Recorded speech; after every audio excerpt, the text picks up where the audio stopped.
You're watching Focus on Africa live from Nairobi on BBC News. Our stories today. Tanzanian police impose a curfew in Dar es Salaam as violent protests scar today's presidential election. We want freedom of speech, we want an end to abductions, we want freedom of the media, and we want political parties to operate freely. Elsewhere, there are mounting fears for the safety of civilians, both in and fleeing El Fasher, as Sudan's war escalates. We have a colleague who lost up to 9 family members in El Fasher. Others are still in the frantic of trying to trace or trying to get into communication. There has been a total communication blackout. And also, coming up in the program, as the Best of Africa Awards takes place in London, we hear from some of the winners who graced the red carpet. And how a kite festival in South Africa is raising awareness about mental health.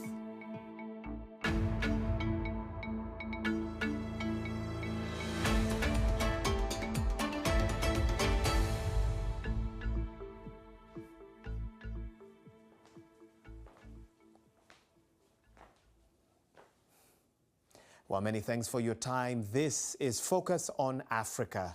I'm Wahiga Mwaura. Well, let's begin in Tanzania, where the police there have enforced a curfew in the commercial capital Dar es Salaam after a tense election day marked by protests and unrest.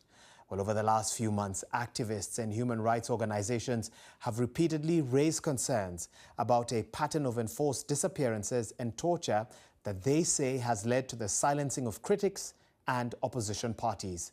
So much so that the main opposition parties did not contest today's election. Well, these are some of the scenes from earlier today where violent protests erupted in Dar es Salaam. We've seen demonstrators clashing with police in at least 4 neighborhoods. Tear gas was used to disperse crowds, and internet access remains disrupted nationwide. The BBC had also captured images showing bonfires on the road and, of course, more confrontations between authorities and protesters. Well, the government denies allegations of human rights abuses and insists that the election is free and fair. The government also restricted internet connection to limit communication on social platforms popular with the youth. Well, earlier the BBC spoke to 2 people in Dar es Salaam about these polls. After the protests broke out, the police came and fired tear gas to disperse the masses. Thereafter, more police came and the citizens started throwing stones at them. Police fought running battles with protesters. Meanwhile, I was in the BRT vehicle. We were afraid. The driver was afraid. The car was switched off and the doors failed to open. We are Tanzanians. We want justice for this country. We are born here. We do not have another country. We want freedom of speech. We want an end to abductions. We want freedom of the media. And we want political parties to operate freely.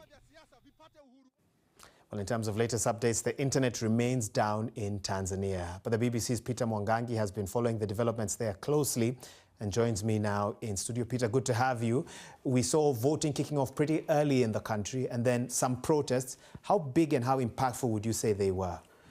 From what you know is that there were protests in at least 4 neighborhoods in Dar es Salaam, the commercial hub of Tanzania, and then also in other towns across the country, including the southwestern town of Mbeya and also the Tunduma border, which is the border between Tanzania and Zambia.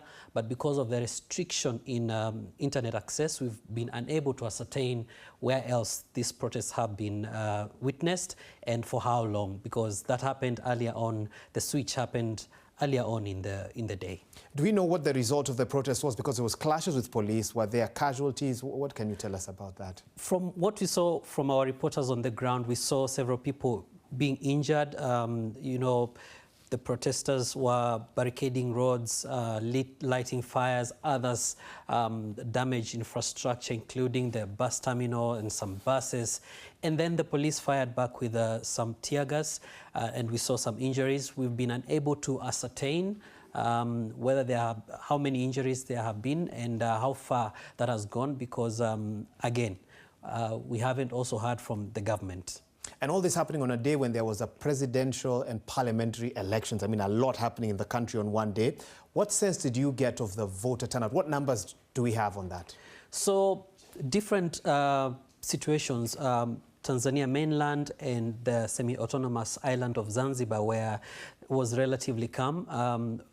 Our reporters there say that in the morning there was good turnout, people were queuing, and then, not many voters there, around 700,000.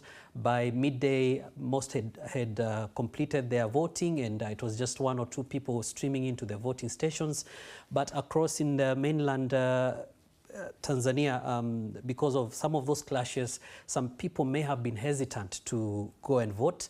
But for us to get the full picture, we'll have to wait for the official results in a few days. Are you aware if vote counting has started, especially in mainland Tanzania, for example? That is expected to be the case because voting was expected to close at 4 p.m. local time. Of course, if any voter was on the line was allowed to vote by that time. The idea is that after they are done, then the voting and the counting and the tallying starts. I mean, some of the scenes that we've seen today are unprecedented, for Tanzania, bearing in mind, what we've seen in previous elections there. How did the country get to this?